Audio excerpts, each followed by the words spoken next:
aka ce duk mutumin da yake yin wannan la haula wala quwwata illa billah to Allah tabaraka wa ta'ala zai toshe mai kofofi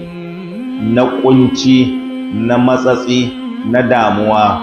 na shiga halin kakanikayi guda 70 ba ma wai kamata ba ko yaushe ya zama koda yaushe ba cikin alwala kake ba ya zama mafi yawancin lokutan ka kafi zama da alwala akan lokacin da baka da alwala ko za ka yi tafiya ko ba za ka yi tafiya ba to min babu aula ma lokacin da za ka yi tafiya za ka hau hadari kuma ka yadda ka tafi ba alwala da hau wata mota aka ce shiga da alwalarka to yanzu ba shiga da alwalarka bane fita da alwalarka ne kana iya tafiya hanyar komai ya faru kana da alwala fa ba da sauki ba wanda ya zo ko mutuwa ta kama mutum idan yana da alwala mutuwan nan ta zo alama ce ta husnul khatima wannan shi yasa magabata in suna da marar lafiya to lokacin da suka zo jaddada mai alwala suke yi nan da nan ai mai alwala in an kalli alwala ta isa ta warware sai su kare mai wata ko mun sha faɗin wannan karatu sai idan dai mutum yana rashin lafiya ba wai a damu da kawai sai an ta bashi shayi shi kadai ba ko ne abu a rike mai alwala yana zama cikin alwallan nan in an lura ta lalace a kare mai wata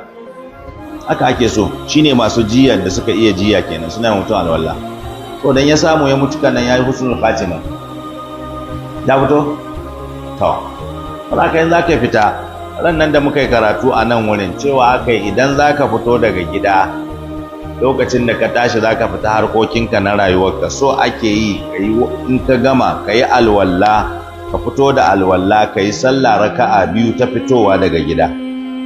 sannan in ka koma cikin gidan kuma shi ma ana so in kana da alwala ka yi sallah raka'a 2 kafin ka fara hidimanka a cikin gidan ka dawo sallan dawowa cikin gida akwai sunnan shiga gida akwai sunnan dawowa gida fita gida dawowa zaka fita ka yi sallah karanci raka'a 2 ka dawo ma ka yi raka'a 2 muka zo wancan satin muka ƙara karanta cewa banda wannan ma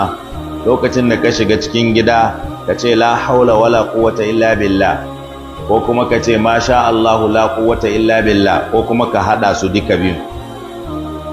aka ce duk mutumin da yake yin wannan la haula wala quwwata illa billah to Allah tabaraka wa ta'ala zai toshe mai kofofi na kunci na matsatsi na damuwa na shiga halin kakanikayi guda 70 karami daga ciki shine kofan talauci akwai kofan talauci yanzu koko ta an dode ta duka an barno an liƙe ta